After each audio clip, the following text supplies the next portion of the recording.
The New York Times reported that President Joe Biden might drop out of the presidential race due to doubts about winning the November 5 election.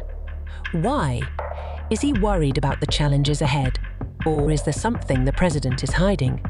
However, Biden campaign co-chair Cedric Richmond denied this on MSNBC, stating Biden is committed to running. Where, on the other hand, Donald Trump prepared to accept the Republican nomination with an unusually reflective speech. President Joe Biden is being told to reconsider his presence in the race of the White House. President is now facing intense pressure from the Democratic Party to step aside from the presidential race, where his close allies Chuck Schumer, Hakeem Jeffries, Nancy Pelosi, and former United States President Barack Obama has also told his allies that Biden should rethink about his election campaign. This is because he thinks that the chances for winning with Joe Biden as the candidate the chances of winning has lessened, and the 81-year-old president should also consider about his ability to work with his candidacy. My first thought was that I really respected the fact that he followed the same advice that he gave Americans at the height of the pandemic to isolate and not risk anybody else becoming infected with COVID. So a lot of respect for him for that. I do not think he should step aside.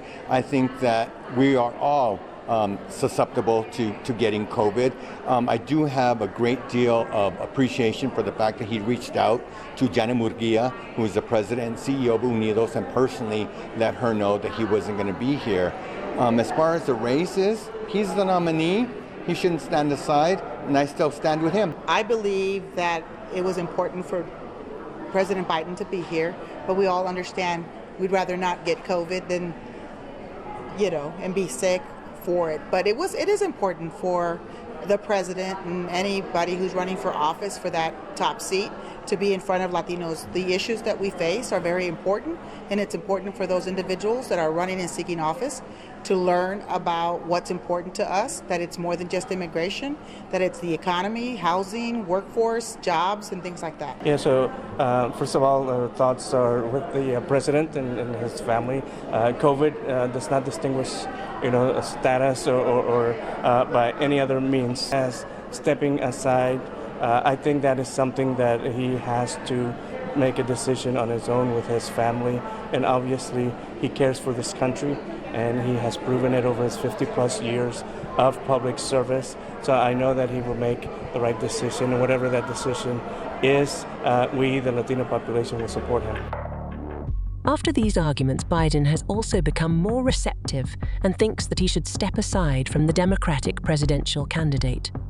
Now, this is a contrast from earlier, where the current president thought that he was the only one who could beat Donald Trump.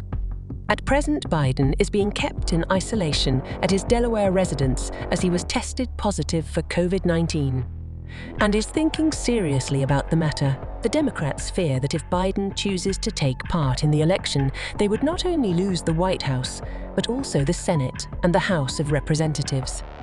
On this, Nancy Pelosi is working behind the scenes over time to convince Biden to come out of the campaign. From where a question that has been swirling in everyone's mind is now who will be the next candidate, given the opposition against Biden, Vice President Kamala Harris has started considering options for her running mate, and the top three being considered are North Carolina Governor Roy Cooper, Senator Mark Kelly, and Kentucky Governor Andy Beshear. Biden has struggled since a poor debate performance against Trump, which raised concerns about his age. He planned to address Latino voters in Nevada to boost his candidacy.